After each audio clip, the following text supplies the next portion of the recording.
चले वतन की ओर डाल के प्रेम की डोर।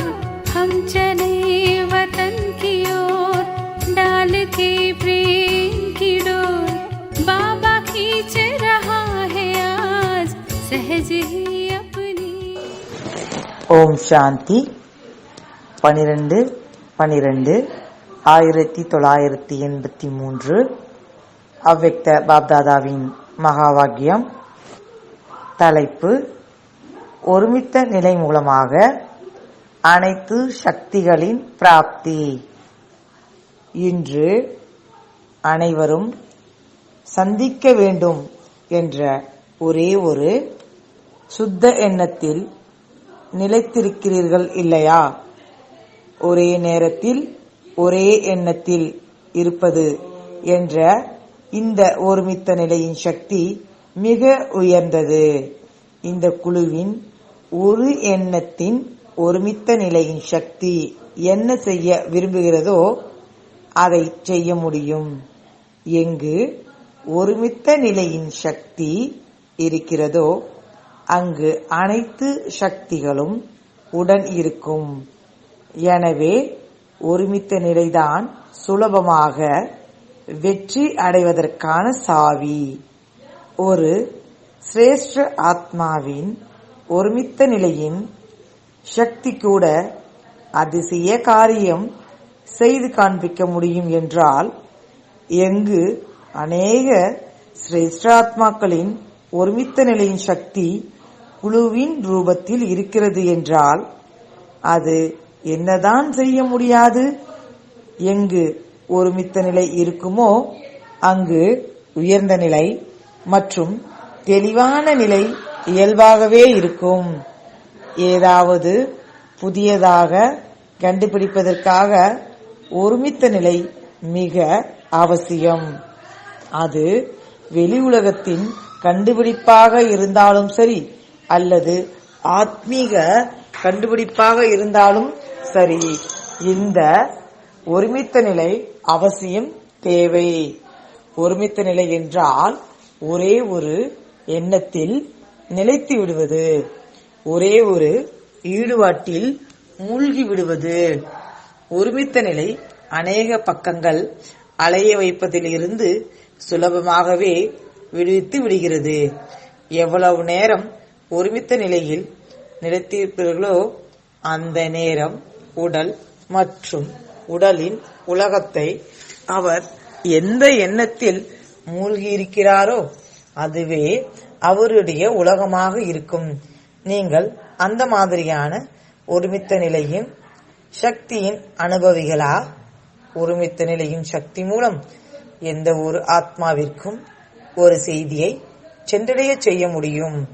எந்த ஒரு ஆத்மாவையும் வரவழைக்க முடியும். எந்த ஒரு ஆத்மா பேசுவதை உங்களுடைய புத்தியில் கேட்டு பிடித்து கொள்ள முடியும்.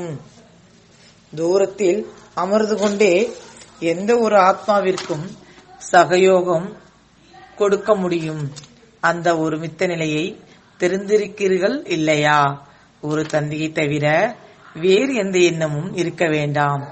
ஒரு தந்தையின் முழு உலகத்தின் அனைத்து பிராப்திகளின் அனுபவம் இருக்கட்டும். ஒன்றே ஒன்று மட்டும் இருக்கட்டும். முயற்சி செய்வதன் மூலம் ஒருமித்த நிலையில் இருப்பவராக ஆவது வேறு நிலையாகும். ஆனால் ஒருமித்த நிலையில் நிலைத்து விடுவது என்ற அந்த நிலை அந்த அளவு சக்திசாலியானது. அந்த மாதிரி சிரேஷ்ட நிலையின் ஒரு எண்ணம் கூட தந்தைக்கு சமமான மிகுந்த அனுபவம் செய்விக்கும். இப்பொழுது இந்த ஆன்மீக சக்தியை பிரயோகம் செய்து பாருங்கள். இதில் ஏகாந்தத்தில் இருப்பது அவசியமாகும். பயிற்சி இருப்பதனால் இறுதி நேரத்தில் நாலாபுறங்களிலும் குழப்பங்கள் இருந்த போதிலும் நீங்கள் அனைவரும் ஒருவரின் எல்லையில் மூழ்கி விட்டீர்கள் என்றால் குழப்பத்தின் நடுவிலும் ஏகாந்தத்தை அனுபவம் செய்வீர்கள். ஆனால் அந்த மாதிரியான பயிற்சி நீண்ட காலமாக செய்ய வேண்டியதாக இருக்கிறது. அப்பொழுதுதான் நாலாபுறங்களிலும் அநேக விதமான குழப்பங்கள் இருந்த போதிலும் நீங்கள் உங்களை ஏகாந்தவாசியாக அனுபவம் செய்வீர்கள். தற்சமயம் அந்த மாதிரி குப்த சக்திகள் மூலமாக அனுபவம் நிறைந்தவராக ஆவது மிக அவசியம். நீங்கள் அனைவரும் இப்பொழுது கூட உங்களை மிகவும் பிஸியாக இருப்பதாக நினைக்கிறீர்கள். ஆனால் இப்பொழுது இருந்தும் மிகவும் பிஸியாக இருக்கிறீர்கள். வரும் நாட்களில் இன்னும் பிஸியாக ஆகிக்கொண்டே இருப்பீர்கள். எனவே அந்த மாதிரி பல வகையான சுய பயிற்சி, சுயத்தின் சாதனா இப்பொழுது செய்ய முடியும். நடைமுறை காரியங்கள் செய்து கொண்டே எவ்வளவு நேரம் கிடைக்கிறதோ அவ்வளவு நேரம் தானாக பயன்படுத்திக் கொண்டே இருங்கள். காலப்போக்கில் சூழ்நிலைக்கு ஏற்றபடி அவசர சிகிச்சைக்காக அதிகம் வருவார்கள். இப்பொழுதோ மிகவும் சௌகரியமாக மருந்து எடுத்துக் கொண்டிருக்கிறார்கள். பிறகோ அவசர சிகிச்சைக்காக நேரம் மற்றும் சக்திகளை குறைந்த நேரத்தில் அதிகமான நபர்களை கவனிக்க வேண்டும். நீங்கள் மக்களிடம் நிரந்தர நோயற்றவராக ஆவதற்காக உலகத்தில் ஒரே ஒரு மருத்துவமனை தான் இருக்கிறது என்று சவால் விடுகிறீர்கள் என்றால் நாலாபுறங்களிலும் உள்ள நோயாளிகள் எங்கே செல்வார்கள்? அவசர சிகிச்சைக்காக வரிசையில் நிற்பார்கள். அந்த நேரம் என்ன செய்வீர்கள்? அமரர் ஆகுக என்ற வரதானத்தையோ கொடுப்பீர்கள் இல்லையா? தனது பயிற்சி என்ற ஆக்சிஜன் மூலமாக தைரியத்தின் சுவாசத்தை கொடுக்க வேண்டியதாக இருக்கும். நம்பிக்கை இழந்த கேஸ் என்றால் நாலாபுறங்களிலும் மனமுடைந்து போனவர்களின் கேஸ்கள் அதிக வரும். அந்த மாதிரி நம்பிக்கை இழந்த ஆத்மாக்களுக்கு தைரியம் கொடுப்பதுதான் சுவாசத்தை நிரப்புவது.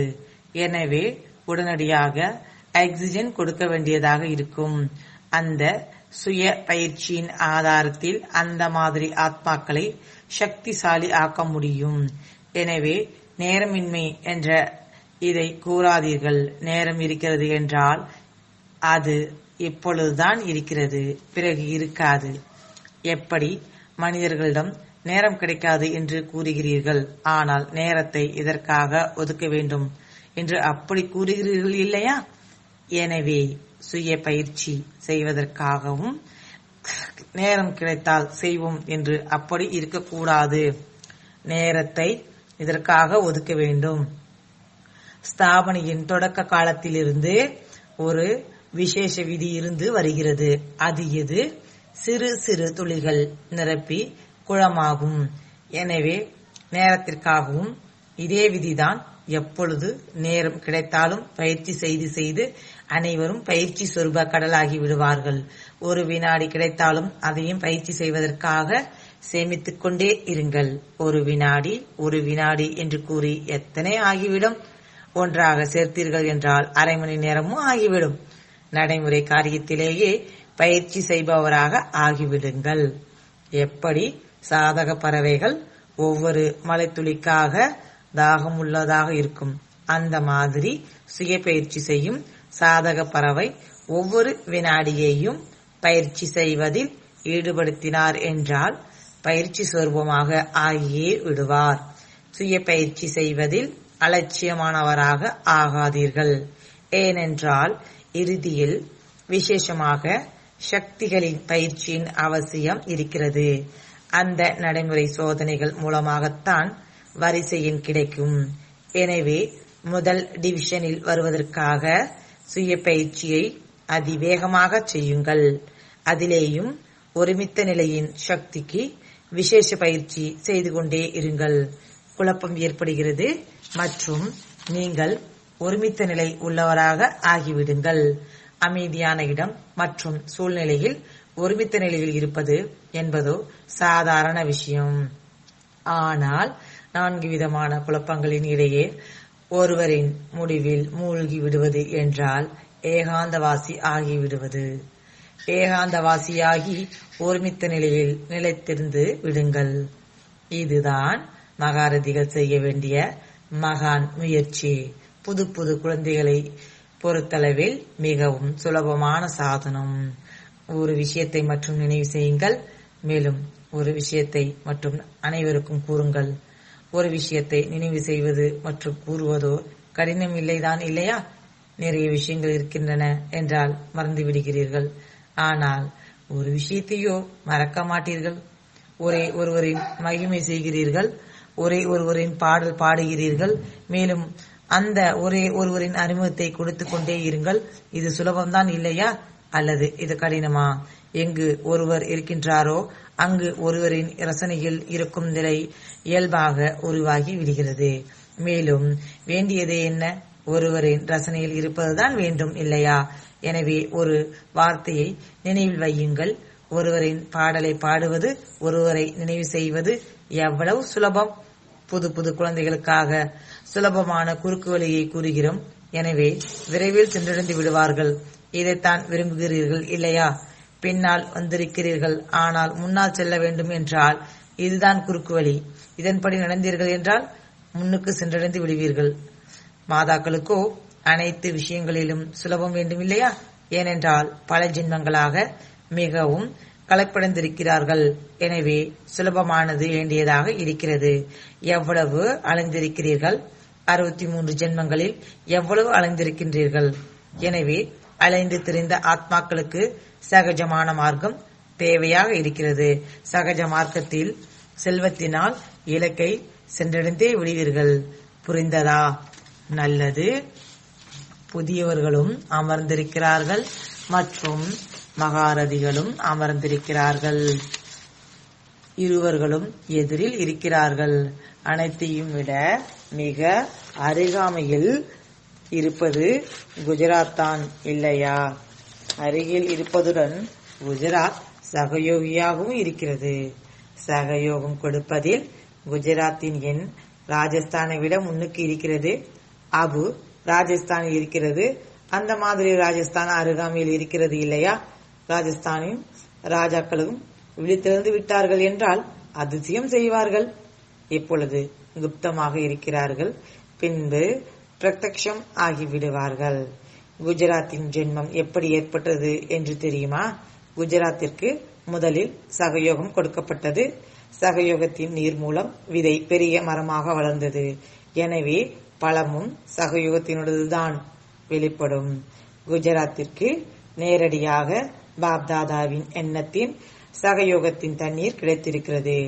எனவே பழமும் சகயோகத்தினுடையது தான் வெளியாகும். புரிந்ததா? குஜராத்தை சேர்ந்தவர்கள் எவ்வளவு பாக்கியம் நிறைந்தவர்கள். குஜராத்தில் பாப்தாதா சென்டர் திறந்தார். குஜராத் திறக்கவில்லை. எனவே விரும்பாவிட்டாலும் சுலபமாகவே சகயோகத்தின் பழம் வெளிப்பட்டு கொண்டே இருக்கிறது. நீங்கள் கடின உழைப்பு செய்ய வேண்டியதாக இருக்காது. எந்த ஒரு காரியத்திலும் உங்களுக்கு கடின உழைப்பு செய்ய வேண்டியதாக இருக்காது. பூமி சகயோகத்தின் பழம் கொடுப்பதற்கானது. நல்லது. அனைத்து சுய பயிற்சி செய்யும் சாதக பறவைகளுக்கு எப்பொழுதும் ஏகாந்தவாசி ஒருமித்த நிலையில் இருக்கும் சக்திசாலியான ஆத்மாக்களுக்கு எப்பொழுதும் சுய பயிற்சியின் சக்தியின் மூலம் அனைவரையும் மனமுடைந்து போனவர்களிலிருந்து எப்பொழுதும் உள்ளத்தை குஷியாக வைத்துக் கொள்ளக்கூடிய, எப்பொழுதும் அனைத்து சக்திகளை நடைமுறையில் ஈடுபடுத்தக்கூடிய அந்த மாதிரி சிரேஷ்ட சுய பயிற்சி செய்பவர், சுயராட்சிய அதிகாரி, சிரேஷ்ட ஆத்மாக்களுக்கு, மகா வீரர்களுக்கு, மேலும் புது புது குழந்தைகளுக்கு அனைவருக்கும் பாப்தாதாவின் அன்பு நினைவுகள் மற்றும் तुम बच्चों को तो सर्विस करनी है जो बाबा कहते हैं। सबको ये बताओ कि देखो तुम्हारा एम एंड ऑब्जेक्ट ये है, एक गीता है बढ़िया, ये राजयोग है ना बच्चे। कैसे है राजयोग? बिल्कुल सहज है कि बाप को याद करो तो ये वैसा मिलेगा तुमको। ओम शांति।